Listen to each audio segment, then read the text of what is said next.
Hello, and welcome. I am glad you have found your way here, to this quiet place. Settle in, dim the lights, let the worries of the world above, the world of the bright sun, and the open sky, simply fade away.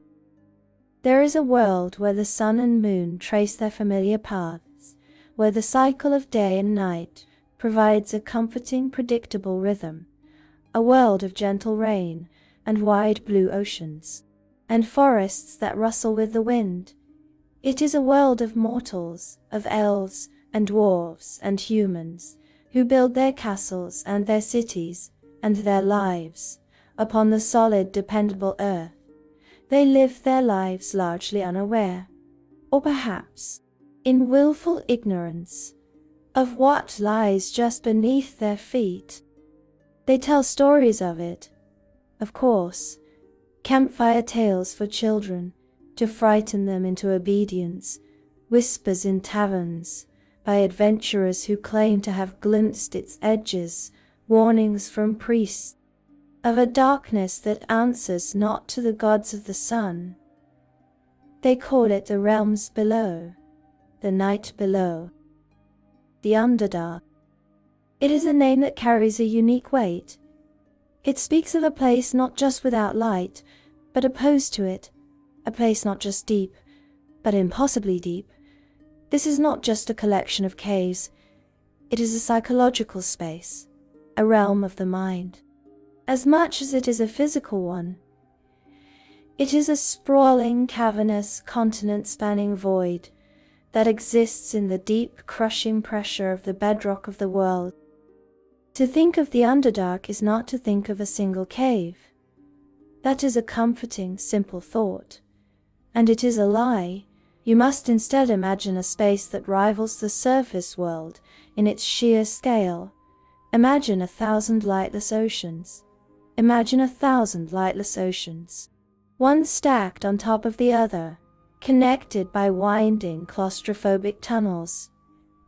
Imagine caverns so vast that they contain their own weather systems, their own mountains, their own cities, glittering like chips of obsidian in the dark.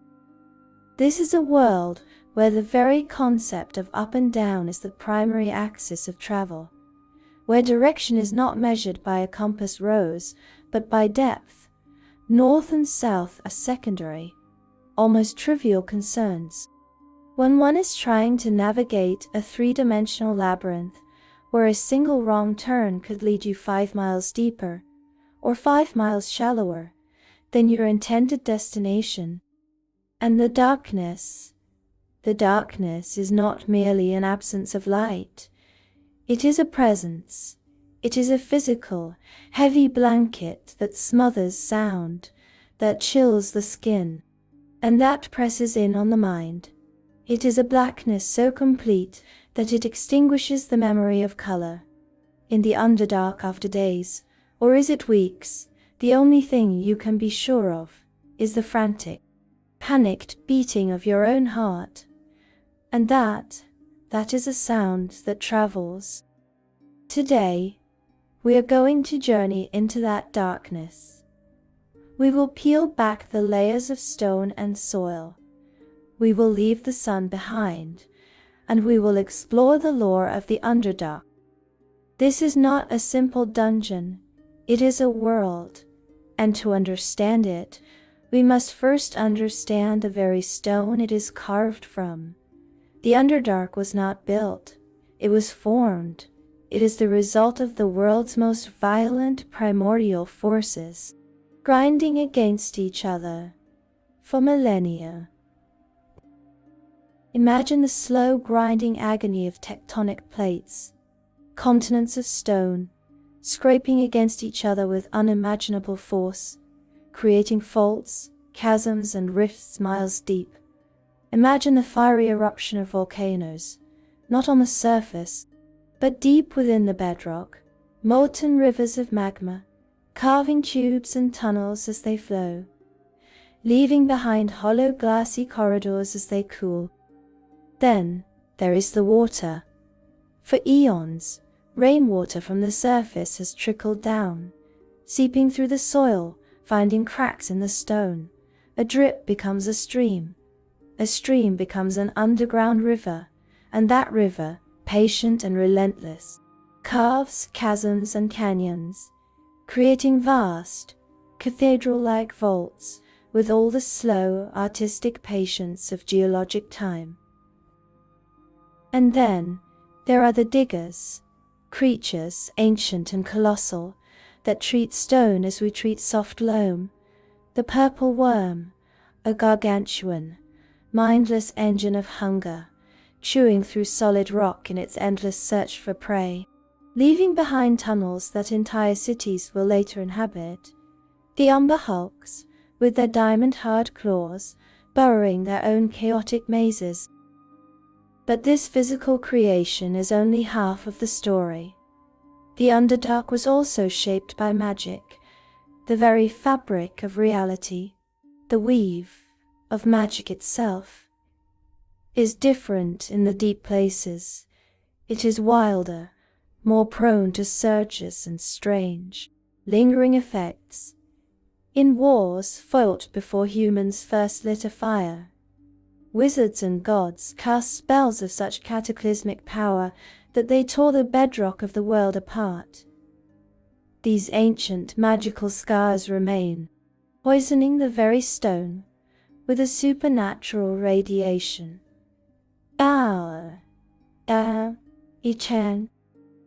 This vast subterranean world is not uniform. It is stratified, layered, like a forgotten unholy cake. The wise and the foolish of the surface world have given these layers names. First, there is the Upper Dark. This is the layer closest to the surface, extending down for perhaps 3 miles. This is the Underdark as most adventurers know it. It is a place of tunnels and caves, of goblin warrens, and the lairs of kobolds. It is here that orc tribes make their subterranean holds, and where slavers from deeper below conduct their daring, brutal raids on the surface world, dragging screaming captives back into the night. It connects to the basements of old castles, the crypts of forgotten kings, and the dungeons built by surface lords. It is a place of constant small-scale warfare. It is dangerous, yes, but it is a familiar danger. The creatures here are known. They fear the sun, and they can be fought. The air is often still fresh, carrying the scent of pine or damp earth from the world above. And sometimes, if you are very, very lucky, you can find a shaft of dim light, a way back up, back to the sun. But if you continue downward, if you follow the endless spiraling stairs, if you take the tunnels that lead deeper, you will enter the Middle Dark. This layer extends from roughly 3 miles down to 10. This is the true heart of the realms below. Here, the connection to the surface is severed. The air grows stale, thick and heavy. The silence becomes absolute, broken only by the rhythmic drip, drip of water, or the distant, terrifying clack of a hook horror. Here, the tunnels grow wider, opening into vaults of impossible size. These caverns are not mere caves, they are worlds unto themselves. Great, sprawling, fungal forests stretch for miles, lit by a cold, blue glow. Vast, silent, lightless lakes form subterranean oceans, and in these vaults there are cities. This is the domain of the great malevolent powers of the Underdark. The Duergar, the Grey Dwarves, have forged their smog-choked industrial city of Grackle's Stalk here, and the Drow, the Dark Elves, have built their nightmarish, beautiful cities like Menzo Beheranzan and Chednar Sword. These are not outposts, they are empires. The Middle Dark is a place of cold, ancient, and deeply intelligent malice. Anushi, and Ibito, and Hoanan, and Tawach. And then deeper still, there is the lower dark. Here, the world as we know it ends. The lower dark begins at 10 miles down, and extends to no one knows where. It may touch the very core of the world. This is not just a place, it is a nightmare. It is a realm of alien geometry, of planar bleeding, of things that should not be. The laws of physics and of magic begin to unravel. Now the pressure is so profound that it can crush a mortal body in an instant. The heat from the world's core is so intense that it can melt stone. This is a place where the barriers between planes of existence are thin. Pockets of the elemental plane of fire exist, creating rivers of magma. Pockets of the plane of water create boiling, sunless seas. The lower dark is a realm of profound, mind-shattering horror. It is here that the Avoleth, the primordial masters of the world, dream in their dark, ancient pools. It is here that the Ildathids, the mind flayers, build their colonies around the pulsating, psychic mass of an elder brain. It is here that the beholder hives float in silent, paranoid tyranny. It is a place of unspeakable, ancient evils, things that were old, when the gods themselves were young. Few who venture this deep have ever returned, and those who do are never ever the same. This is the land we will explore, a three-tiered world of darkness, pressure, and madness, a world built on rock, fungus, and fear. To survive in the Underdark, one must first understand its ecosystem. On the surface, all life is built upon the sun. Plants capture sunlight, animals eat plants, and predators eat those animals. It is a simple, beautiful chain of energy. In the Underdark, there is no sunlight. The entire ecosystem is built upon a different foundation. It is built on fungus. The whole of the Underdark is a vast, cold, damp, and dark environment, the perfect conditions for fungi to thrive. Vast, sprawling forests of fungus cover the floors of the great caverns. This is the flora of the realms below. This is the base of the entire food chain.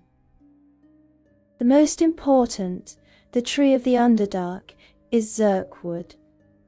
Imagine a mushroom, but one that grows to the size of an oak tree. Its stalk is pale, tough, and woody, rising hundreds of feet into the air. Its broad, flat cap forms a canopy, dripping water and spores onto the cavern floor. The wood of a Zerkwood is the primary building material for nearly every race. It is strong, resilient, and surprisingly pliable. The Drow of Mensor Beheran Sankov. Their elegant furniture from it, the Duergar use it to brace their mine shafts. It is used for weapon hafts, for bridges, for paper, for walls. Entire cities are built from the harvested stalks of these giant mushrooms. A Zerkwood forest is a prized and heavily defended resource. If Zerkwood is the tree, then the barrel stalk is the vegetable. This fungus grows to the size of a large cottage, or as its name implies, a great barrel. Its outside is tough and woody, but its inside is a mass of watery, fibrous pulp. This pulp is disgusting. It is bland, slimy, and has the texture of wet sawdust. But it is life, it is edible, and it is full of water.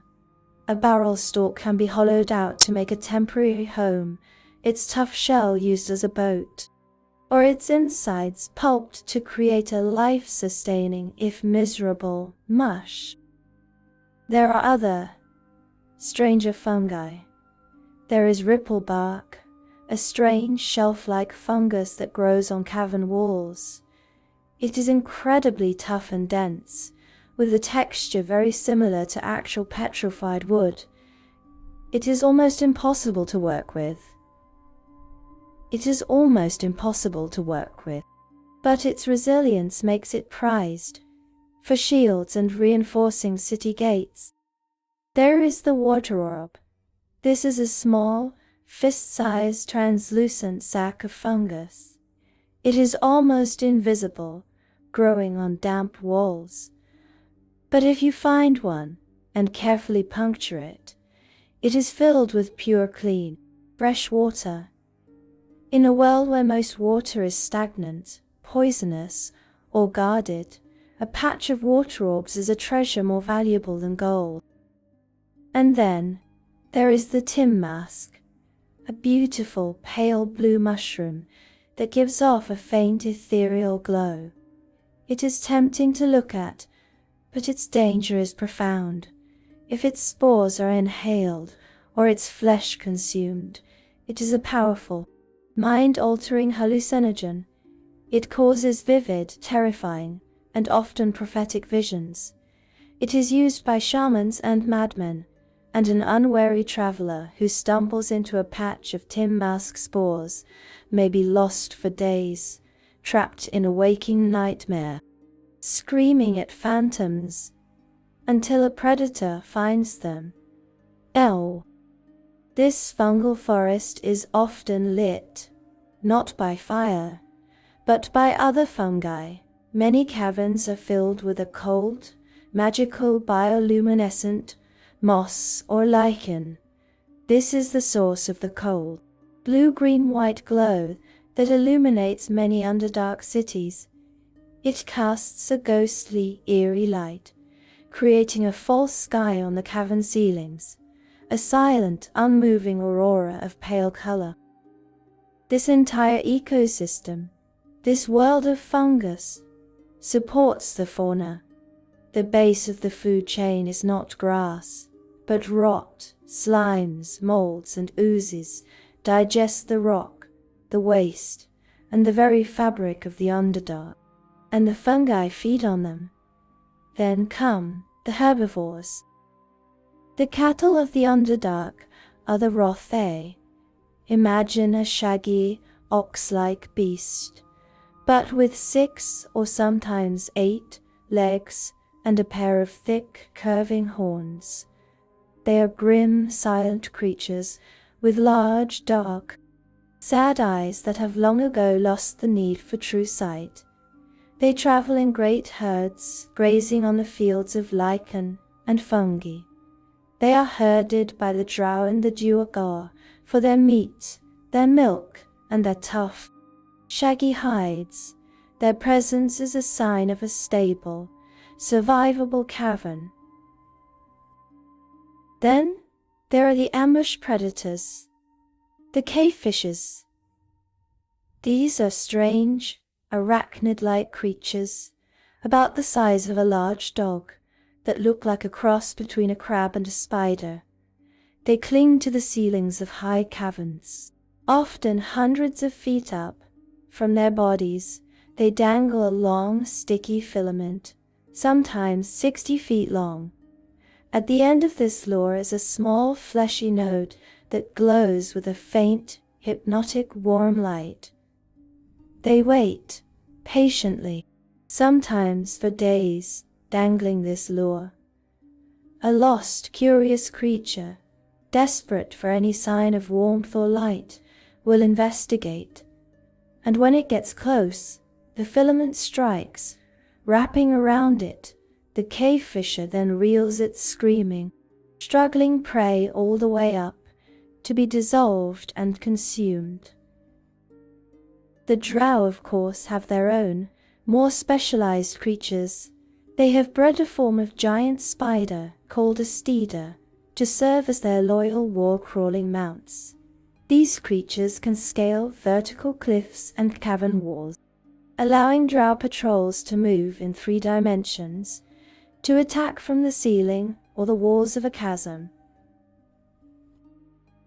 This entire ecosystem is a marvel of adaptation. It is a world that has found a way to thrive in the absolute, crushing, sunless dark. It is a world of rot and fungus and cold light. It is a world of silent grazers and patient, insidious predators. This is the world that the great, thinking and malevolent races of the Underdark have built their empires upon. The Underdark is a living, breathing world, but it is a world that is profoundly hostile to surface dwellers. The very environment is a hazard, a silent killer that preys on the mind as much as the body. Before one even encounters a drow or a beholder, the Underdark itself is trying to kill you. The most obvious hazard is the light, or the lack of it. For a human, a halfling, or any creature that relies on sight, the darkness of the Underdark is not just dark. It is not the darkness of a new moon, or a deep forest. It is an absolute, total, and crushing blackness. It is a physical and crushing blackness. It is a physical, heavy blanket that smothers all light. If you close your eyes, the blackness does not change. It is an oppressive void that extinguishes the memory of color. So you bring a torch, you bring a lantern, and in that moment you have made your first and perhaps your last mistake. Light is a beacon. In the silent black world of the Underdark, a single torch flame is a screaming, arrogant announcement. It can be seen for miles. It says, "Here I am weak, I am lost, I am not of this place, come and eat me." And the creatures that live in the eternal night, many of them despise the light. It hurts their eyes. It is a painful, unnatural intrusion. And they will come, drawn by the light, not to investigate it, but to extinguish it. And you, with extreme prejudice, can. This is the paradox of the Underdark. To be without light is to be blind, and to be blind in the Underdark is to be dead. But to have light is to invite that death to find you. Then there is navigation. On the surface, you have a compass. You have the sun, the moon, the stars. You can follow a river or a coastline. You can climb a mountain and see your destination. In the Underdark, all of this is useless. It is a three-dimensional maze. A compass can tell you north, but that is a trivial, almost useless piece of information. Your destination might be north, but it might also be 5 miles above you, or 2 miles below you, in a cavern that has no connecting tunnels to your own. You are not traveling on a map. You are traveling in a sphere. Tunnels can move. Small, unnoticed earth. Tremors can collapse the very passage you just used, sealing your return route. Burrowing creatures, like the purple worm, can indifferently chew a new tunnel or destroy an old one, making any map obsolete in a matter of hours. And then, there is the psychological horror of time. There is no sun to rise. There is no moon to set. How do you mark the passage of a day? How do you know if you have been walking for 6 hours? Or for 60? How do you know when to sleep? When to eat? Adventurers have told stories of losing their way, for what they thought was just a few days, only to emerge on the surface and find that weeks or months, or even years have passed. The mind begins to unravel. You lose your grip on the basic rhythms of life. Paranoia sets in. Did you sleep? Are you sleeping now? Are you walking in circles? The very certainty of your own consciousness begins to Ray. Indivento. Natisi. Atma Kanatido. But the most insidious, the most unique, and the most dangerous hazard of the Underdark is the Ferris Res. This is a magical radiation, a faint, shimmering, multicolored, and utterly silent energy that pervades vast swaths of the Underdark, particularly in the middle and lower regions. Its origins are a mystery. Some say it is the lingering breath of a primordial deity that was slain here. Others, that it is the scar tissue of ancient, powerful magics that tore the world apart in the dawn of time. Under say, Shan say. Its nature is debated. While it acts as radiation, some scholars of the deep imply it is something more, that it is not just an energy, but a symptom of the very stone's proximity to things that sleep below. Perhaps the dreams of dead gods, or the unraveling of ancient world-breaking spells. Enti Tiu Under Inachawo Alstoy. What Fez Res does is corrupt. First, it corrupts magic. It is the bane of all spellcasters. In a zone of Fez Res, the weave of magic is twisted, snarled, and unpredictable.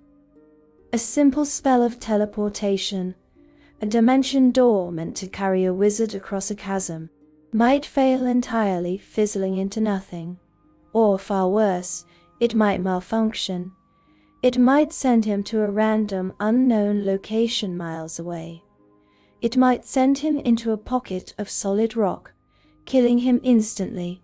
Divination spells, the very magic used to find your way, fail completely. The Fez Res makes magic a wild, dangerous gamble. Second, it corrupts the mind. This is its most terrifying power. To remain in a zone of strong Fez Res for too long is to invite madness. It is a magic sickness. It fogs the mind. It causes vivid, terrifying hallucinations. It amplifies paranoia. It stokes uncontrollable rage. An adventuring party, bonded by friendship and trust, can descend into murderous, backstabbing paranoia after just a few days in a strong Fez Res zone. They will see their closest friends as gibbering demonic monsters and act accordingly. Finally, it corrupts the body. This strange radiation is a mutagen. It is the force that has twisted many of the Underdark's creatures into the bizarre, terrifying, and alien forms they take today. It can warp and mutate living things, creating new and horrific monstrosities. This is the environment of the Underdark, a three-dimensional, lightless, timeless maze poisoned by a madness-inducing radiation. It is a world that will kill, slowly, by robbing you of your light, your direction, your time, and finally, your sanity. Now, let us speak of the people who call this nightmare home. Let us speak of the most infamous, the most beautiful, and the most cruel of all the Underdark's children. The Drow. To the surface world they are a myth, a dark fairy tale used to frighten children. Elves with skin like polished obsidian and hair like spun moonlight. Elves who are born of pure, unadulterated. Elves who are born of pure and sophisticated evil. But they are not a myth. They are perhaps the dominant power of the Middledark. And to understand them, you must understand that they are fallen. They were not always of the Underdark. They were cast out. Their story is a story of hubris, betrayal, and eternal bitter damnation. Long, long ago, before the rise of humanity, all elves were one people. They lived on the surface, under the trees and the stars. They were the children of the elven gods, the Seldarine, led by the great creator god, Corellon Larathian. And among these gods was Eroshni, Corellon's consort. She was the goddess of artistry, of destiny, and of magic, but she was ambitious. She grew jealous of Corellon's power. She saw his creation as flawed, and believed she could rule it better. She began a subtle, whispering campaign of seduction and betrayal, drawing other gods to her cause. This schism in the heavens was mirrored on the mortal plane. A faction of elves drawn to Eroshni's dark ambition and power embraced the shadow. This sparked the Crown Wars, a series of terrible, world-spanning conflicts that tore the elven nations apart.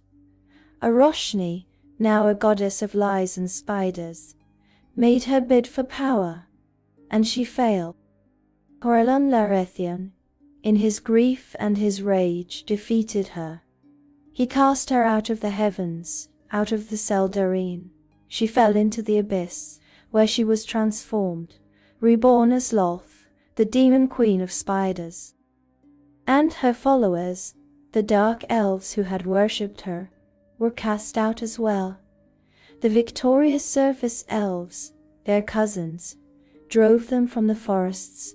They cursed them. Corellon's magic touched them, bleaching their hair white and searing their skin a dark obsidian black, a mark of their eternal shame. Their eyes, once so keen, were cursed to be blinded by the sun they had betrayed. And so, the dark elves, the drow, fled from the light. They began the great descent, a long, sorrowful march into the deepest, darkest places of the earth. They fled into the Underdark. What their cousins on the surface intended as a prison Lolth, the Spider Queen, turned into a proving ground. In the crushing, lightless dark, the drow were dying.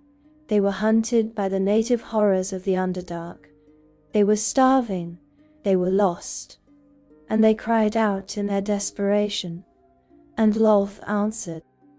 She, from her new home in the abyss, offered them a pact. She offered them survival. She offered them power. She offered them a new home, forged in darkness. And in return, she asked for one simple thing. Everything. Their souls, their loyalty, their society, their every waking thought. The drow, in their desperation and their burning bitter hatred for the surface elves who had exiled them, accepted. Lolth forged her new people in the fires of this lightless world. She taught them that their bitterness was a strength. She taught them that their exile was a gift. She taught them that survival was the only virtue, that power was the only truth, that cruelty was the only language the world understood. And she was their only god. This is the origin of the drow. They are not monsters. They are exiles. They are exiles. They are a people whose entire philosophy is built on the bitter, burning humiliation of a defeat that happened millennia ago, and they have never, ever forgiven the world for it. To understand drow society, you must understand the mind of their goddess, Lolth. Lolth is a chaotic, evil deity. She is the goddess of spiders, of darkness, of chaos, and of lies, and she is, above all, a goddess of ambition. She does not want simple, mindless devotion. She demands it, but she also demands chaos. She pits her followers against each other, relentlessly. She encourages betrayal. She rewards the assassin's knife, the poisoned chalice, the whispered lie that brings a rival tumbling down. In the eyes of Lolth, a drow society that is at peace is a drow society that is failing. Only through constant, brutal, and merciless conflict can the strongest rise to the top, and only the strongest are worthy of her favor. Based on what we know of her paranoia, this implies that Lolth's system is not just to find the strongest, but to control them. It's a perfect engine designed to ensure no drow or group of drow ever becomes powerful enough to challenge her. A society perpetually devouring itself. This philosophy is the foundation of drow society, and its core expression is the matriarchy. Lolth is a female goddess, and so, in her society, females rule. Every aspect of drow life is dominated by the priestesses of the Spider Queen. At the top of the entire social order are the noble houses, and each noble house is ruled by a single, terrifying, and absolute tyrant. The matron mother. The matron mother is the high priestess of the house. Her word is law. Her daughters are her heirs, and they are also her greatest, most dangerous rivals. A female drow is trained from birth as a priestess, an acolyte in the cruel faith of Lolth. Her entire life is a constant, paranoid, backstabbing ladder of ambition, with the ultimate goal of one day replacing her own mother. And the males? The males are tools. They are, quite simply, second-class citizens. They are born to serve. They are in fact considered property, owned by the females of their house. A male drow is trained for one of two paths. Nyushtu, Hijanawo, Ano. If he shows martial talent, he is sent to Melee Magthir, the Academy of Warriors. There, he is trained to be a soldier, a guard, a weapon of the house. He learns the elegant, beautiful, and lethal two-weapon dance of death that drow warriors are famous for. He is taught to fight to kill, and above all to obey. If he shows arcane talent, he is sent to Sorcerer, the Academy of Wizards. This is the one path to a semblance of power for a male drow. A powerful wizard is a valuable asset, a source of magical firepower that a house needs to defend itself. But even the most powerful male archmage is still less. He is watched, controlled, and utterly dominated by the priestesses of his house. The life of a male drow is one of constant, humiliating servitude. The life of a female drow is one of constant, paranoid, murderous ambition. It is a society that runs on fear, and it is powered by betrayal. This brutal education begins at Tierbresh, the great academy complex that overlooks the drow capital of Menzor Biharanzon. Noble-born drow children are sent here, and they are taught the lessons of Lolth. They are taught that mercy is weakness, that compassion is a flaw, that love is the greatest, most unforgivable sin, for it places loyalty to another above loyalty to Lolth. They are pitted against their classmates, their friends, their own siblings. To fail a test is to invite execution. To excel at a test often means you have murdered your rival to do so. And the priestesses smile. This is what Lolth desires. Their religion is not one of quiet contemplation. It is one of bloody, ecstatic, and terrible ritual. They offer living sacrifices to the Spider Queen slaves, captured surface dwellers, and most often rival drow who have failed. They commune with Lolth through her demonic proxies, the Yoklol. These are terrible, shape-shifting demons, handmaidens of the Spider Queen, who take the form of a beautiful drow, a hideous spider, or a column of toxic slime. They drip poison and whisper the commands of the goddess to her priestesses. This society is brutal, but it is powerful. The drow have not survived and thrived in the Underdark by being weak. They have innate magical abilities, a gift or perhaps a curse from their dark goddess. They can conjure globes of impenetrable magical darkness to blind their foes. They can outline their enemies in a flickering ghostly purple light, a fairy fire that makes them impossible to miss. And they are masters of craftsmanship. They forge armor and weapons from a unique, magical black metal called adamantine. Their chainmail is as light as silk, yet stronger than any surface world steel. And their hand crossbows are infamous. They are tiny, silent, and deadly. They fire small, black bolts, tipped with a paralytic, agonizing poison. A poison that does not kill.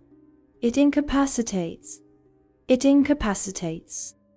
Because a living, screaming, helpless captive is so much more valuable to the drow than a corpse. The greatest expression of drow society, the crown jewel of Lolth's dark empire, is the city of Menzoberranzan. Imagine a cavern, a vault so vast that it could hold the largest of surface cities and still have room to spare. It is 2 miles wide and nearly 1,000 feet high. The sky of this cavern is not black stone. It is a ceiling of glittering, gem-studded stalactites and minerals that sparkle like a captured galaxy. And the light of this city comes from 2 sources. First, the entire cavern is coated in a faint, glowing, cold, magical luminescence. It is a permanent magical effect, a gift from the drow of old that casts everything in a ghostly, multicolored, blue-green-white glow. But the true light, the son of Menzoberranzan, is Narbondel.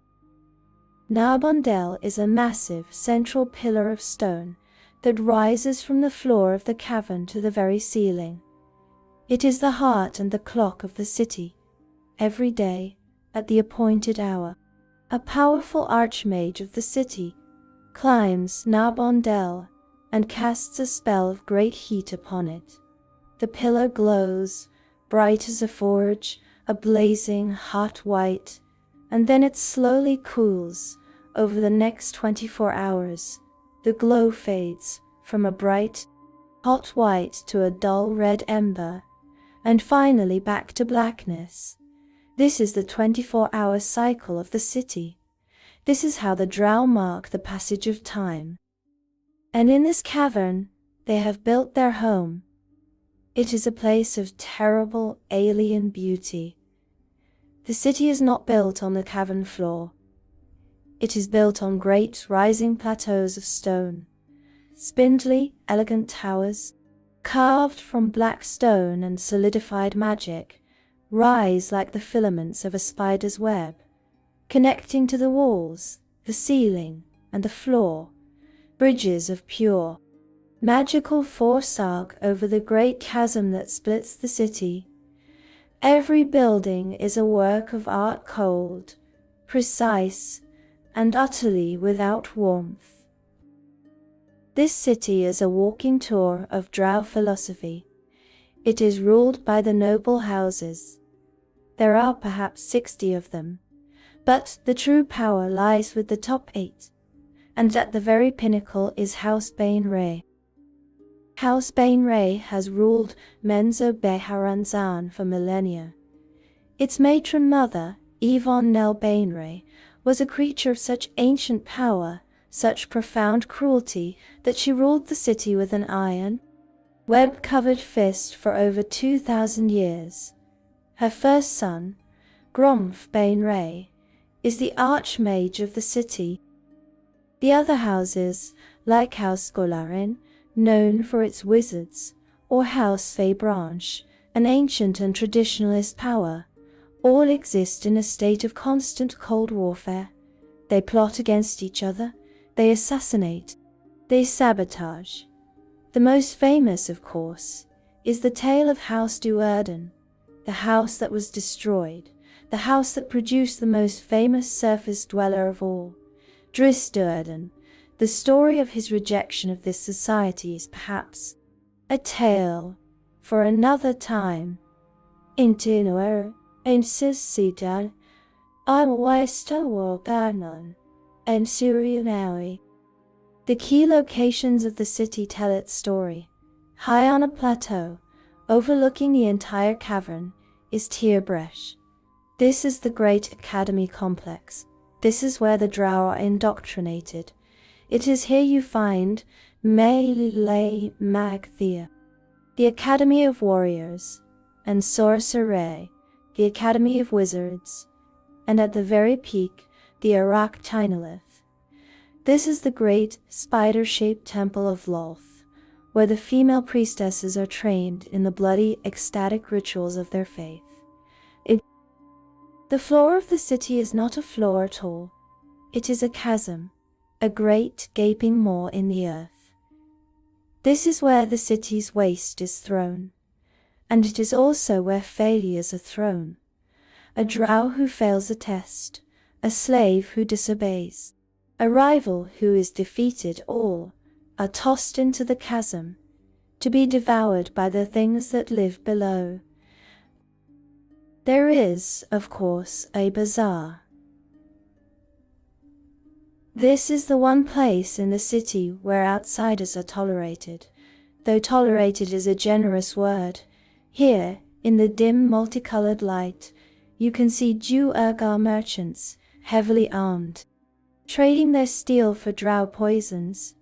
You can see mind flayers, gliding silently, their bodyguards at their side, trading for slaves. The slave market is a constant horrible feature. Goblins, orcs, humans, elves, any creature captured in a surface raid are paraded, broken, and sold. This is the engine that runs the drow economy. To walk through men, Sol Biharansan, is to be assaulted by the senses. The air is filled with the faint, sweet, cloying smell of exotic poisons, and perfumes masking the scent of ozone and blood. The sounds are of whispers, of distant, muffled screams, of the silent spider-like footsteps of the drow themselves. It is a city of profound, paranoid, and beautiful evil. It is the capital of a people who have turned their bitterness into a weapon and their prison into a throne. But what of those who live in this society, but reject its rules? What of the males, who are destined for nothing but servitude? For them, there is one desperate and dangerous path: brigand death.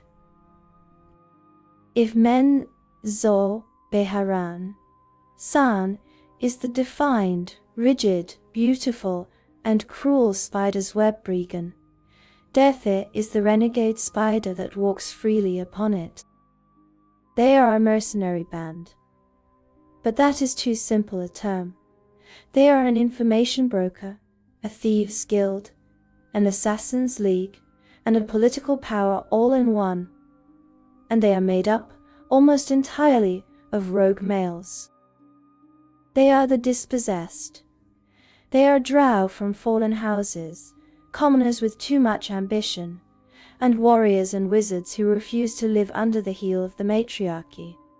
And they are led by one of the most infamous, charismatic, and pragmatic drow to ever live, Jarlaxle. Jarlaxle is a figure of pure flamboyant contradiction. In a society that demands conformity and worship of Lolth, Jarlaxle is an atheist, a pragmatist, and a dandy. He wears a magical eye patch that blocks all scrying and psionic intrusion. He carries a seemingly endless supply of magical items. He is charming, witty, and utterly ruthless. He is, in fact, Jarlaxle Banra, the third son of House Bainray. As a third son, he was meant to be sacrificed to Lolth at birth, a common drow tradition. But he survived, and his entire life has been one of survival, of turning his status as a dispossessed, dead male into his greatest strength. Bragandathi operates as the city's secret. They are the ones who do the dirty work that the matron mothers cannot be seen doing. They are spies for all the houses, playing them against each other. They are assassins. They control the smuggling routes to the surface. While the drow houses plot in their dark temples, Jarlaxle and his men walk the tunnels, trading with Duergar, mind flayers, and even cities on the surface. Jarlaxle's ambition is not, like the matron's, to rule Menzor Baharanzan. His ambition is greater. He seeks to bring his power to the surface world. He has, in the past, taken control of the surface city of Luskan. He has walked the streets of Waterdeep. He is a true wild card, a force of pure, chaotic self-interest in a world of rigid, dogmatic evil. Brigandaetha represents the great unspoken flaw in Lolth's perfect society, that a system built on betraying everyone will eventually produce those who are truly loyal only to themselves. The society of the Drow is defined by Lolth, but she is not the only power they worship. The Drow pantheon, the Dark Seldarine, is a fractured, paranoid, and murderous family of gods, much like the Drow themselves.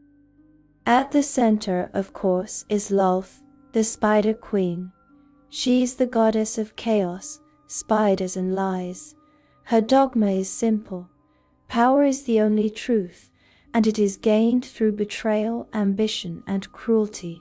She demands constant, and cruelty, she demands constant, chaotic conflict from her followers, believing it weeds out the weak.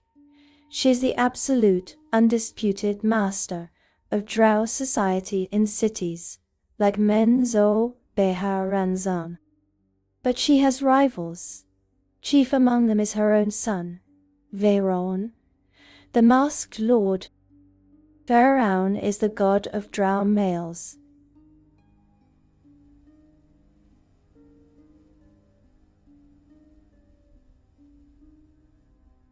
Territory and, most heretically, rebellion against the matriarchy. He is the god of Drow who wish to live on the surface world, not as conquerors, but simply to live. His followers are thieves, spies, and assassins. But they operate with a different philosophy. They believe Lolth's endless, self-destructive chaos is a trap. They believe she is keeping the Drow weak and imprisoned in the Underdark. Veyron's clerics are almost all male. Veyron's clerics are almost all male. And his faith is a secret, hunted and revolutionary one. He is the patron of Bregandal, whether they know it or not. Then, there is the glimmer of light in the darkness. Ilistray, the Dark Maiden. Isheol. She is the daughter of Corellin and Lolth from before her fall. And she is good. She is a goddess of song, dance, moonlight, beauty, and the hunt. She is the goddess of Drow who feel remorse. She is the goddess of Drow who wish to return to the surface, not as enemies but as allies. She is the goddess of redemption. Her faith is the most hunted, most despised, and most dangerous in the Underdark. Her followers are Drow who have escaped the madness of Lolth's cities. They live in the Upper Dark, in small secret communities, as close to the surface as they can get. They dance in the moonlight, in hidden surface glades. They are warriors, rangers, and bards. and they actively fight against the evil of their own people. To be a follower of Lightless is to be marked for death by every priestess of Lore. There are other things, darker things, Gonadar. That which lurks the elder eye. Gonadar is not truly a drow god. It is an ancient, primordial evil, a sentient puddle of purple ooze that predates the gods. It is the god of slimes, oozes, and all things subterranean. Some drow, particularly the most outcast and nihilistic, have turned to its worship. It is a god of pure, mindless consumption. It is also worshipped by the Kuo-Toa and the troglodytes. And finally, there is Kiaran-Sali, the drow goddess of undeath and vengeance. She was once a mortal drow, a powerful necromancer who achieved godhood. She is the patron of those who are consumed by vengeance, and who seek to live forever through undeath. She is a cruel, mad, and whispering goddess. This is the pantheon of the drow, a perfect reflection of their society. A single, dominant, jealous tyrant Lolth, a rebellious son, Vaharon, a good-hearted outcast Lightless, an ancient alien horror Gonadar, and a mad necromancer Kiaran-Sali. It is a family at war with itself for all of eternity. If the drow are the spiders, the elegant, cruel, and chaotic killers of the Underdark, then the Duergar are the anvils. They are the grey dwarves, and their story is not one of tragic, poetic damnation. It is one of grinding, joyless, and eternal toil. Like the drow, the Duergar were not always of the Underdark. They were once just dwarves, part of the great dwarven clans that carved their halls in the mountains of the surface. They were smiths and miners and warriors, children of the dwarven gods, but in a terrible ancient war, a war that the surface dwarves have all but forgotten. A great clan of dwarves was captured. They were not captured by orcs or goblins. They were captured by the Mind Flayers. The Illithids did not kill them. They broke them. Shawenjai Kimawayan, an evangelist there. For generations, perhaps for thousands of years, these dwarves were slaves. They were thralls. Their minds, their bodies, and their very souls were twisted by the psionic, alien dominance of the Mind Flayers. They toiled in the Illithid colonies. They dug their tunnels. They built their grotesque organic cities. They were experimented on. And they were changed. The constant psychic torment, the endless hopeless servitude, it burned away every trace of joy from their souls. It bleached the color from their skin, leaving it a dull, lifeless gray. It instilled in them a deep, burning, and profound paranoia. It taught them to hate all other creatures, and above all, it taught them to hate magic. Magic to them was not a tool of creation. It was the psionics of their masters. It was the force that had enslaved them. But dwarves are stubborn. Their souls are made of iron and stone. And even a soul that has been enslaved for 1,000 years can remember stone. Somehow, through sheer, stubborn, dwarven grit, they broke free. They rose up against their masters. The details of this rebellion are lost to time, or perhaps the Duergar simply do not speak of it. It is not a memory they cherish. It is a scar. It is a scar. They fled, and they went deep. Deeper than their surface cousins would ever dare. They sought out the most hostile, most forbidding, most miserable places in the Underdark. They sought out places of fire and magma and choking fumes, and there, in the smog-choked, firelit darkness, they began to build. In their capital, their home, is Great-Olstog, the city of blades, where Menzol, Beharanzan, is a place of cold, alien beauty. Great-Olstog is a place of hot, industrial, brutalist work. Imagine a cavern not high and airy, but low and oppressive. The air is not clear. It is thick with smoke, soot, and toxic fumes that sting the eyes and choke the lungs. The light of this city comes from the glow of 1,000 forges, and from the open rivers of magma that are channeled through the city like canals. And the music of Great-Olstog is the constant rhythmic clang-clang, clang-clang of hammers on steel. This is a city that never sleeps, because work never stops. The Duergar, the grey dwarfs, are defined by this. They are grim, they are pragmatic, they are joyless. A Duergar does not laugh, or if he does, it is a short barking, cynical sound.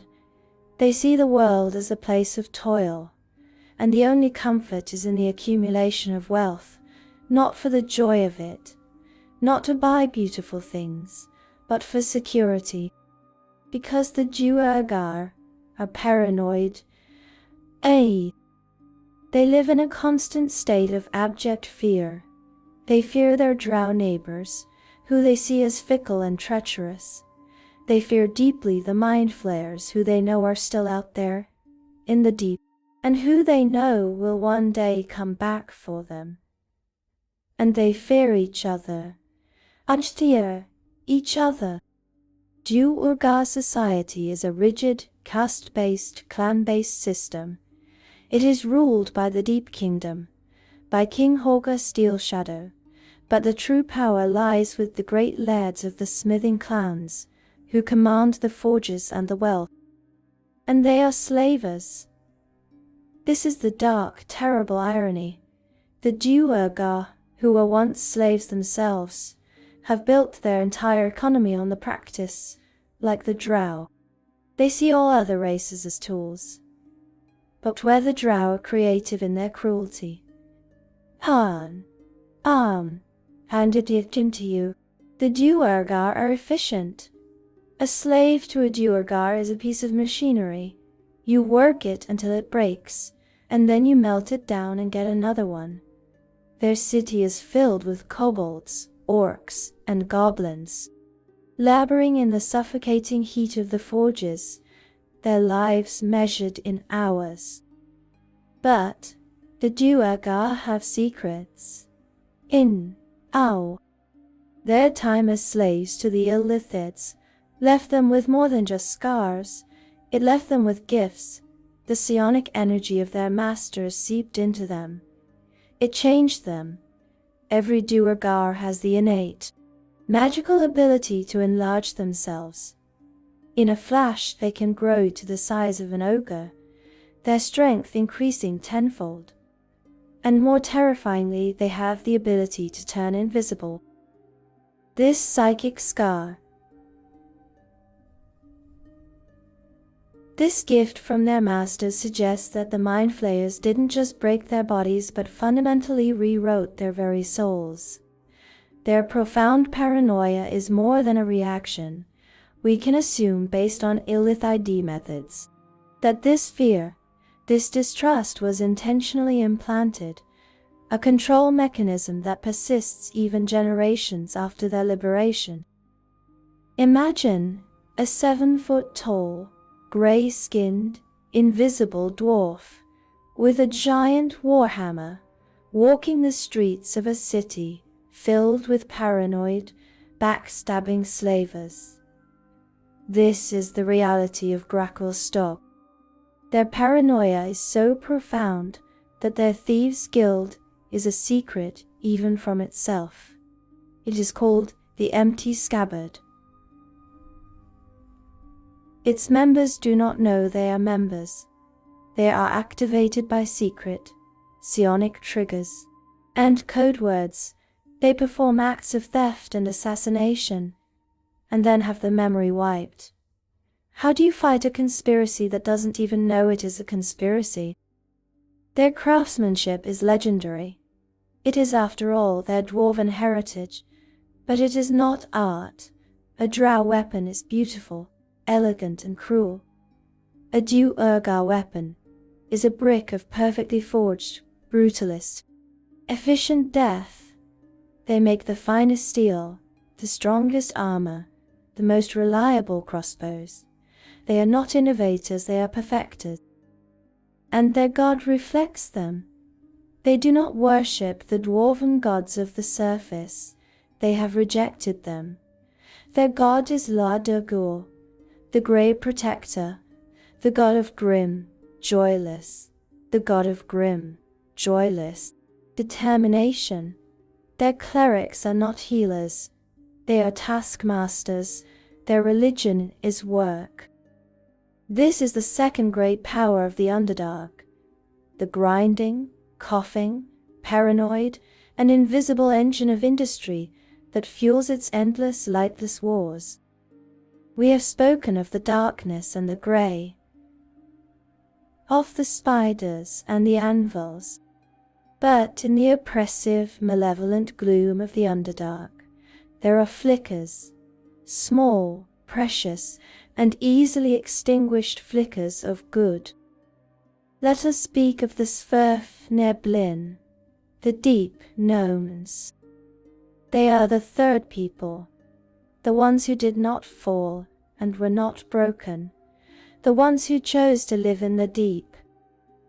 The Sverfneblin are gnomes, but they are not the cheerful, trickster, surface gnomes. They are their opposites. They are gnomes who have been shaped by the pressure.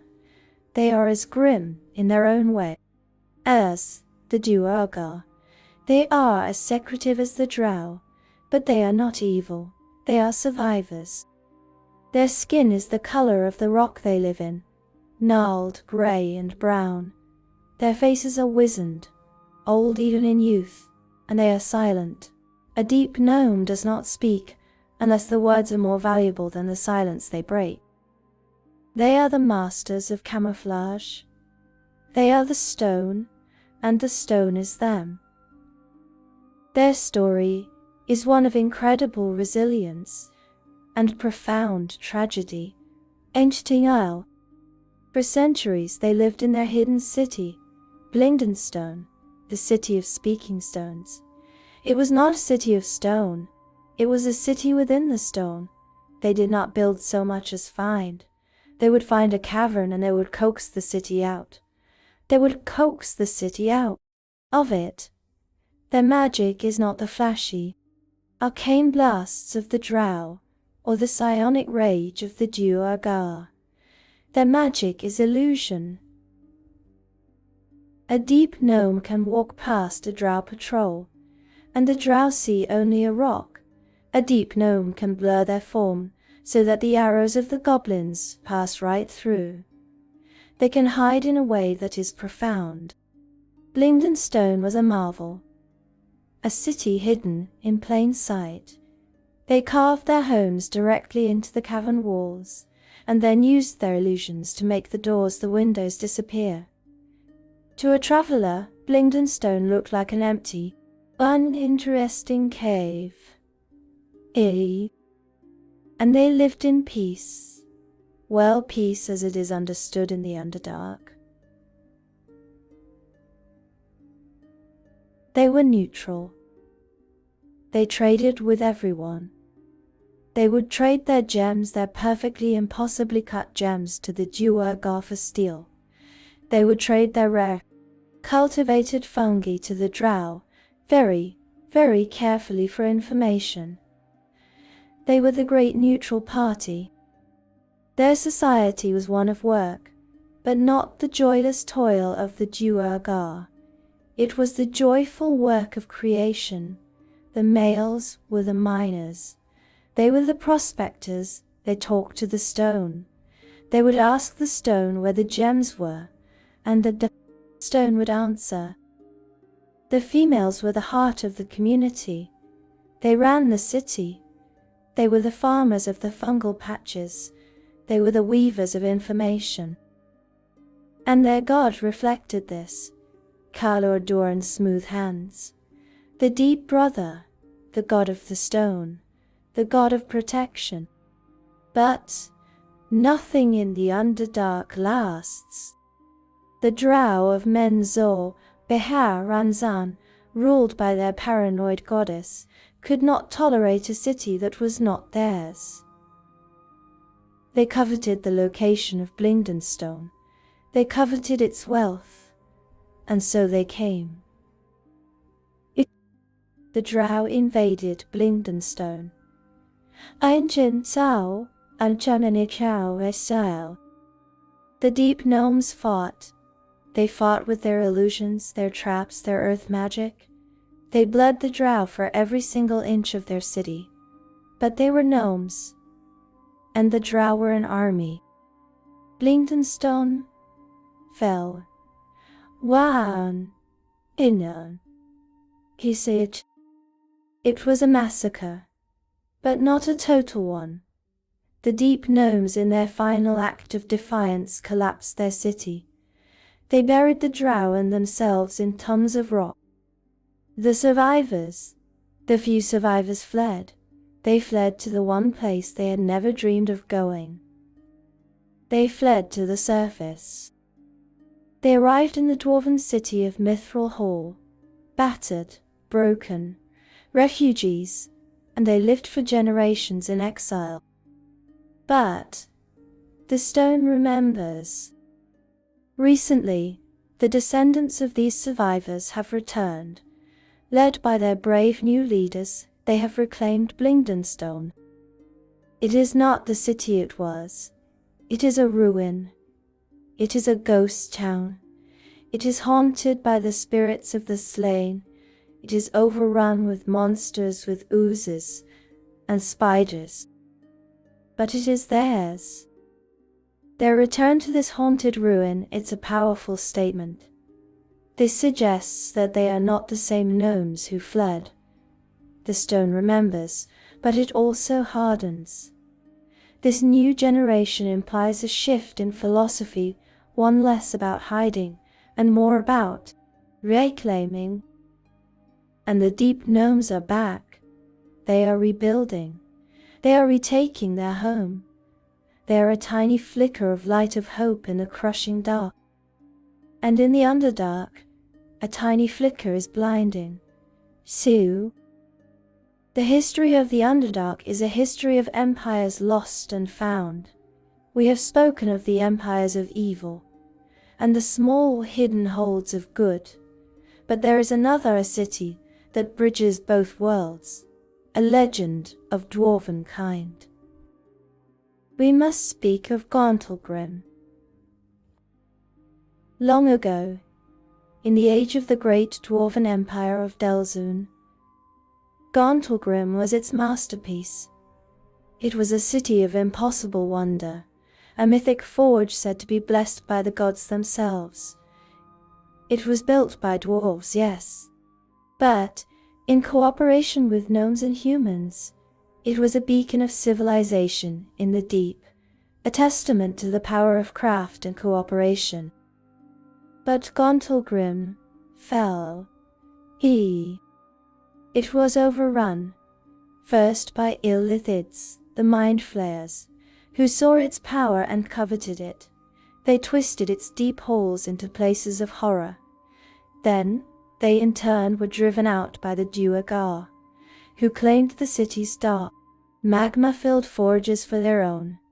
For centuries, Gauntlgrim was a lost, haunted ruin, a ghost story told by dwarfs to scare their children, a prize to be sought by the greedy and the foolish. But Gauntlgrim had a secret. The dwarves of Delzun had not built the city in that specific cavern by chance. They had built it around a prison.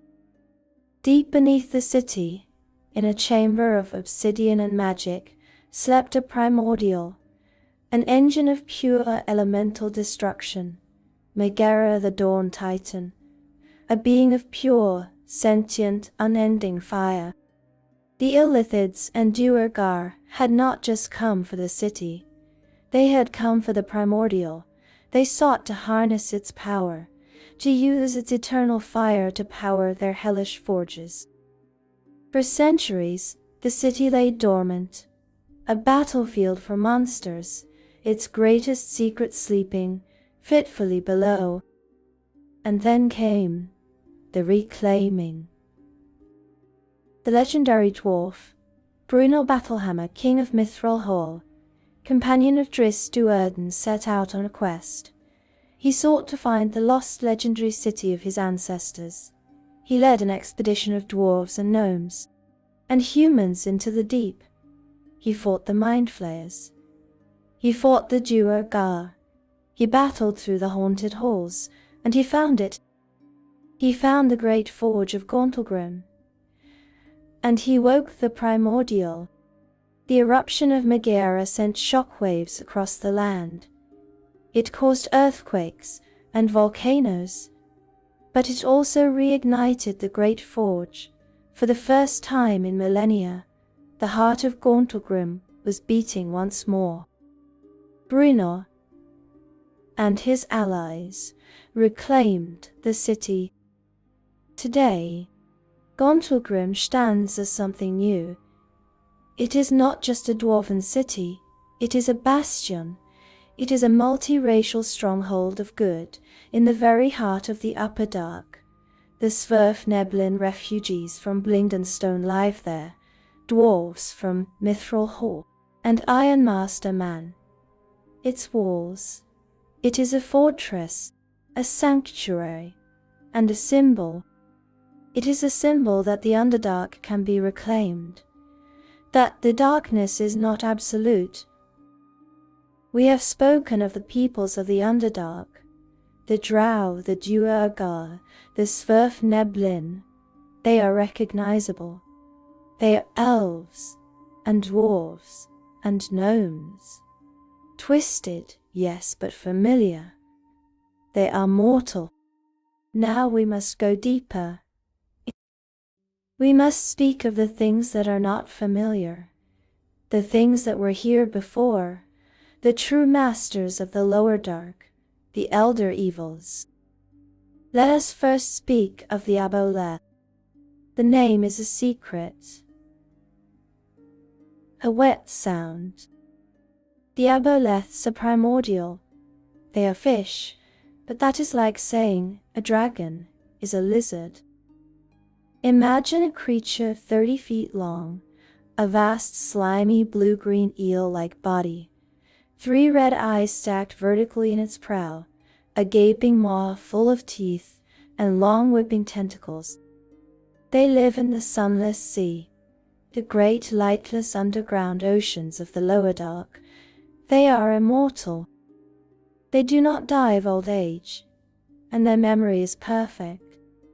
This is the horror of the Aboleth. They remember everything, not just their own lives. They inherit the memories of their parents genetically, so an Aboleth that is born today remembers the world as it was 1,000,000 years ago. This perfect ancestral memory strongly implies that every Aboleth is not an individual, but a single consciousness experiencing time through countless bodies. When it looks at a god, it remembers a world without it. Its hatred is not abstract, it's personal. And they remember a time before the gods came, a time when they were the masters of the world, all of it, and they view the gods as upstarts, as vermin, as intruders who stole their world, as they hate everything. They have a power. Their bodies exude a cloud of slime, a gray mucus. And if this slime touches you, it does 2 things. First, it transforms you. It is a disease. It melts your skin. Your skin becomes a clear, slimy membrane. It forces you to breathe water. But it is a curse. You cannot breathe air anymore. And if you do not constantly bathe in the water, your new skin dries out and cracks, and you die in agony. In agony. Second and worse, the slime connects you to the aboleth psionically. Ken. Chol. It enslaves you utterly and completely. Your mind is not your own. The aboleths do not have a civilization. They have a collection of slaves. Generations of mortals twisted into amphibious monstrosities living in their grotesque non-Euclidean underwater cities, worshipping them as gods, because they have no choice. And the aboleth floats in its dark pool, remembering what it lost 1,000,000 years ago, and plotting to pull the world back down into the dark primordial ocean from which it came. If the aboleth is ancient memory, the beholder is present madness, an individual solipsistic insanity. Ginti, eternity. Let us speak of the beholder. The I, tyrant. Imagine a ball, a gargantuan floating orb of flesh, 10 feet wide. It hovers. It drifts silently down the corridor. It has one enormous central eye, unblinking, staring, and a wide maw filled with needle-sharp teeth. And from its crown sprout 10 long, writhing stalks, and at the end of each stalk is another eye. The beholder is a floating fortress of hate. It is paranoia, given form. Now, Gisai, Alman Kaun. A beholder's mind is alien, utterly alien. It is brilliantly intelligent, and completely insane. A beholder believes that it is the pinnacle of creation, that all other creatures are flawed, imperfect, and must be exterminated. And it has the power to do it. That great central eye. It does not see as we do. It projects a cone of anti-magic. Think about that. A wizard sees this thing. He prepares his fireball. He speaks the words. He makes the gestures, and nothing happens. The magic just dies. It is unmade. By the gaze of the beholder, his magical sword becomes a simple piece of steel. His potion of healing becomes inert water. Where. And then the stalks. Each eye stalk shoots a different magical ray, and it can fire several at once. One stalk shoots a ray of charm. It makes you its friend, its slave. You will happily turn on your allies. You will happily walk into its mouth. One stalk shoots a ray of sleep, instant unconsciousness. One stalk shoots a ray of fear, paralyzing magical terror. You can do nothing but cower. One stalk shoots a ray that slows you down to a crawl, making escape impossible. One shoots a telekinetic ray, lifting you off the ground and pulling you towards its teeth. And then truly terrible ones. One stalk shoots a ray of innovation. It sucks the life force directly from you. One stalk shoots a ray of petrification. It hits you, and you turn to stone. A lifeless statue, screaming, forever. One stalk shoots a ray of disintegration. It hits you, and you turn to fine gray dust. You are simply gone. One stalk shoots a ray of death, a finger of death. It touches you, and your soul is ripped from your body. A single beholder is a nightmare, a floating artillery platform of hate. But this is not the worst part. The worst part is how they are born. Beholders are so paranoid, so narcissistic, so full of their own self-importance, that their dreams can alter reality. When a beholder sleeps, it dreams. It has nightmares, and sometimes it dreams of itself, and that dream becomes real. A new beholder is birthed from the dream of another.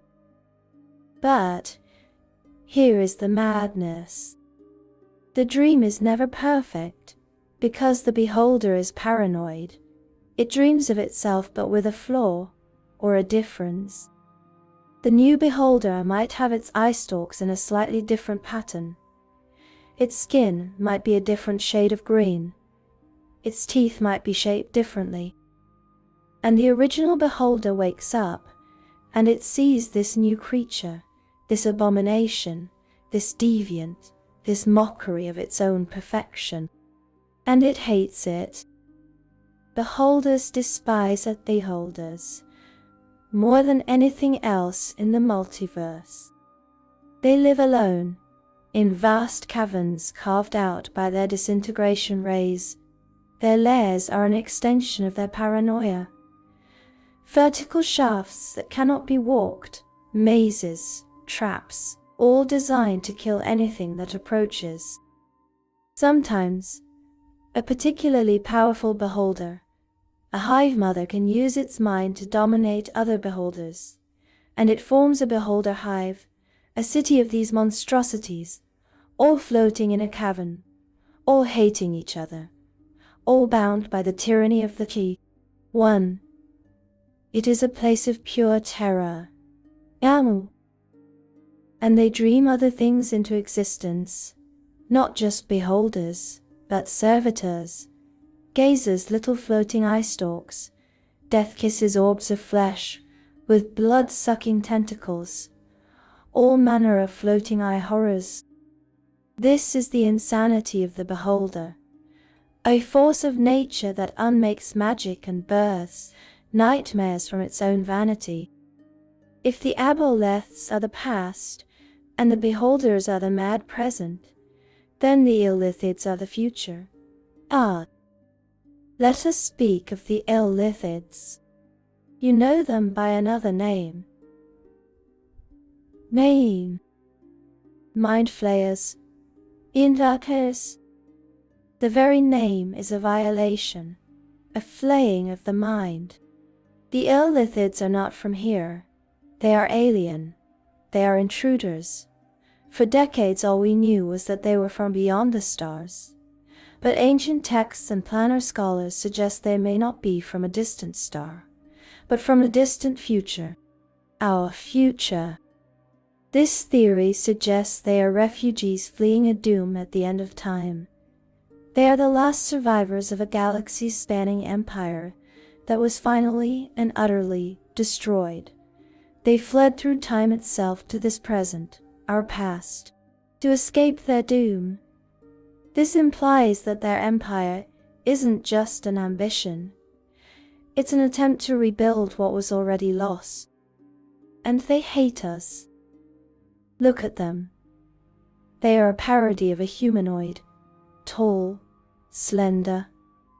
Their skin is a slick mauve or purple like a bruise.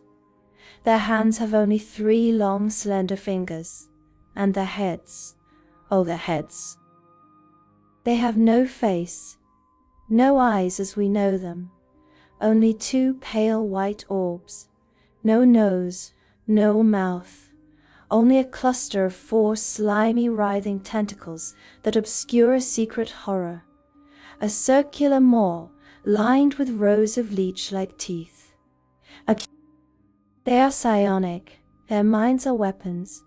They do not speak, they broadcast, they beam their cold alien thoughts directly into your skull, a soundless psychic voice that violates your very consciousness.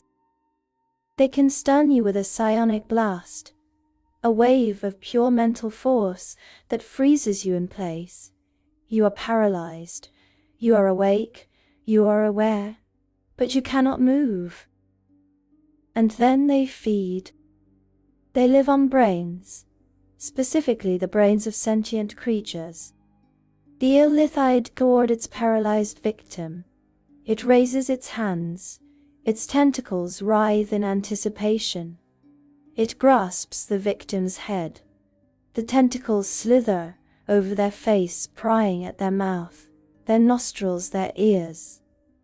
They are strong. They burrow in. They puncture the skull, and then they attach to the brain itself. And the ill-lithid sucks. It drinks you. It consumes not just tissue. It consumes your memories, your hopes, your fears, your loves, your identity, and as you die paralyzed and aware, your entire life flashes before its mind. It is gourmet horror.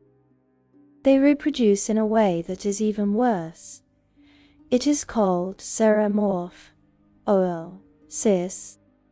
They take a host, a human, an elf, a goblin, any humanoid will do. They strap them down, and they take an ill-lithid tadpole, a small wriggling larva from their spawning pool, and they insert it into the victim's eye socket, or ear. The tadpole burrows into the brain, and it grows. Over the next week the victim is alive, they are conscious, and they feel it. They feel their brain being eaten and replaced. They feel their memories being overwritten with alien thoughts. Their body mutates. Their skin changes. Their fingers elongate. Their face melts and reforms into tentacles.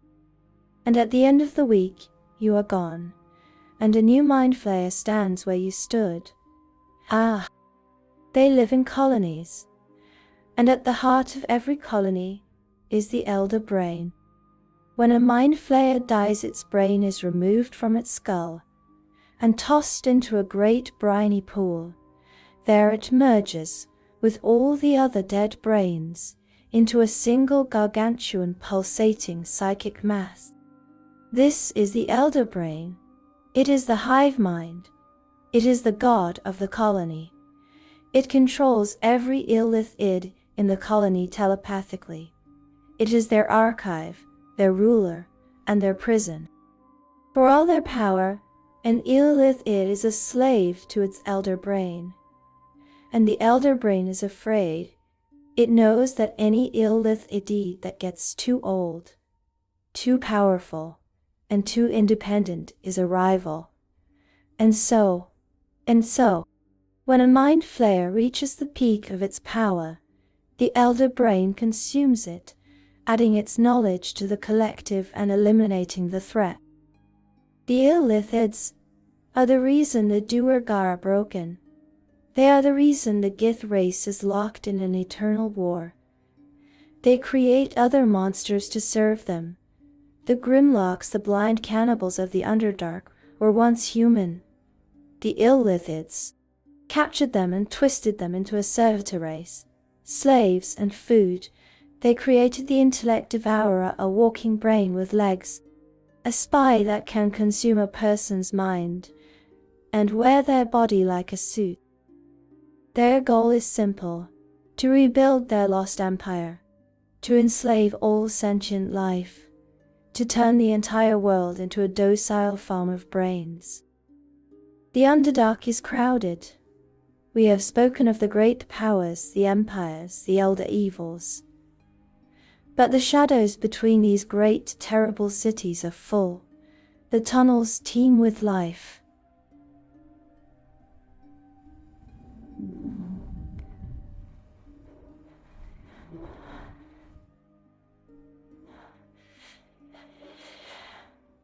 The tunnels teem with life. Let us speak of the other peoples, the madmen and the monsters. First, the Ku-Otoa. The beholder is mad and powerful. The Kuo-toa are mad and weak, and that makes them just as dangerous. They are fish people, simple fishmen, degenerate, primitive. Their skin is slimy and gray, their eyes bulge, their mouths are wide and toothless. They smell like low tide. They were not always this way. Like the aboleths, they are ancient. They had a great empire in the primordial oceans, on the surface, before the elves, before the dwarves, and they lost it. They were driven underground, by humans, by Illithids, by drow. They lost their empire. They lost their gods. And the loss of their gods broke their minds. Yea, eternal, it says, utterly and completely. A Quoto is insane, but they have a unique form of madness. Their collective belief is so powerful. Their desperation for a god is so profound that they can create new ones. This is their secret. If enough Quoto believe in a thing, hard enough, that thing becomes divine. This bizarre ability seems to be a profound psychic defense mechanism. A race's mind-shattering and reforming reality to fill the void left by their real gods. It asks a terrifying question. What is a god if not a thing believed in hard enough? This is how they birthed their current goddess, Blibdoolpoop, the Sea Mother. Known. She is a goddess who is a 20-foot-tall human woman, with the head and claws of a giant lobster. They literally dreamed her up, and now she is real. And she grants them spells. They live in the ruins of their former glory. In wet, dank caverns, by the edge of the sunless sea, and they build shrines. They will build a shrine to anything. An adventurer once told a story of a colony of Quotoa that had captured a dead beholder, and they were worshipping it as a god, and the dead beholder was starting to flicker with divine energy. They are a race of tragic godmakers. Their frantic, mad energy is a force of nature. Let us speak of the myconids, the fungal folk.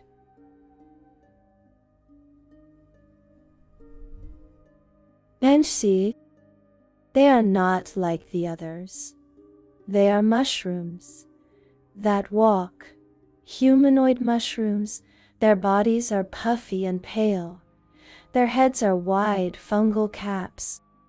They are peaceful, truly peaceful. They live in circles, not cities, circles, groves of fungal life. They are not individuals, not really. They are all connected, psionically, telepathically, through a thing they call the group mind. They share their thoughts, their emotions, their sensations. When one myconid is happy, they are all happy. When one is sad, they all weep. They do not speak. They communicate through spores. A myconid wishes to talk to you. It will release a cloud of faint, shimmering spores.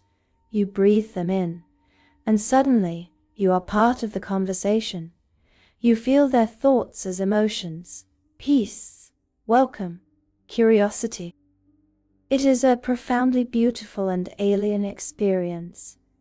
Their goal is to live, to grow, to meditate. They just want to be.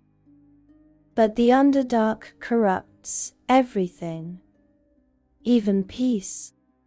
When a myconid finds a corpse, a dead drow, a dead bugbear, it can infest that corpse with its spores, and the corpse rises. It becomes a spore servant, a zombie, a guardian for the peaceful circle. And thus even the myconids are drawn into the darkness. There are others, the Quaggoths, brutal, primitive, bear-like humanoids, who live in savage tribes. They are often enslaved by the drow, used as shock troops and guards. But sometimes, a Quaggoth will develop a psionic fury, a primal rage that makes them an unstoppable, terrifying foe. And the Fomorians, the cursed giants. Once they were a beautiful race of titans, but they were cursed by the gods for their hubris. Now, each Fomorian is unique and uniquely hideous. Their bodies are twisted, deformed, and broken. One might have a single giant eye, another, an arm growing from its back. Their minds are as broken as their bodies. They are insane, bitter, and powerful, haunting the deep caverns, a living testament to the cruelty of the gods. For eons, this was the state of play. Until a horrible cold war, a balance of terror. The drow schemed, the Duergar hammered, the Illithids plotted, the Aboleth streamed, the beholders hated. And then, something happened. An event, a cataclysm, known to the few survivors on the surface as the Rage of Demons. It began with a drow, an archmage, from Menzol Biharanzan, Gromf Bainray, the archmage of House Bainray, the most powerful male wizard in the city. He was trying to cast a spell, a mighty spell, to summon a demon, to show his power, to impress Loth. He was using the Fair's Res, the magical radiation. He was using it as an amplifier. And it worked. Too well. The official story is that it was an accident, an archmage's hubris. But in a society like Mensor Beharanzan, there are no accidents, not of this magnitude. Given the nature of drow politics, it is all but certain this was a calculated move, a power play by Gromf. We can assume his goal was perhaps to discredit the priestesses, to show the limits of Loth's protection, a gamble that unleashed hell on earth just to settle a political score. Indel. His spell tore a hole, not just to one layer of the abyss, but to all of them. He did not summon one demon. He summoned all of them. The demon lords, the princes of the abyss, themselves. Demogorgon, the prince of demons, a colossal brute with 2 heads, 2 minds, both insane, a creature of pure rage and destruction. He rose from the sunless sea. Orcus, the demon prince of undeath, the blood lord.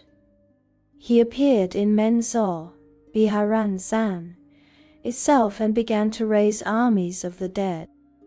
Grazit, the dark prince, a creature of seduction and corruption.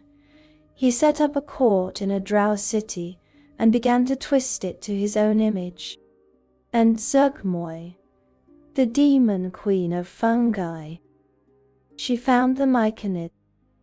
She found their peaceful circles and their group mind, and she corrupted it. She turned their peace into a rotting horror. She began to grow her own body out of a truly gargantuan mushroom stalk. She began to spread her spores. spores that did not bring peace, but brought mindless ecstasy and undeath. The Underdark was plunged into madness.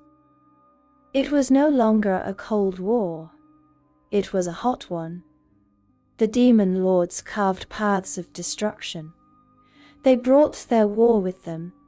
Demogorgon fought Orcus. The Drow were forced to fight not each other, but these titans. The Faes Res became supercharged. It became an abyssal Faes Res. The madness spread. The mutations spread. The very fabric of the Underdark began to tear apart.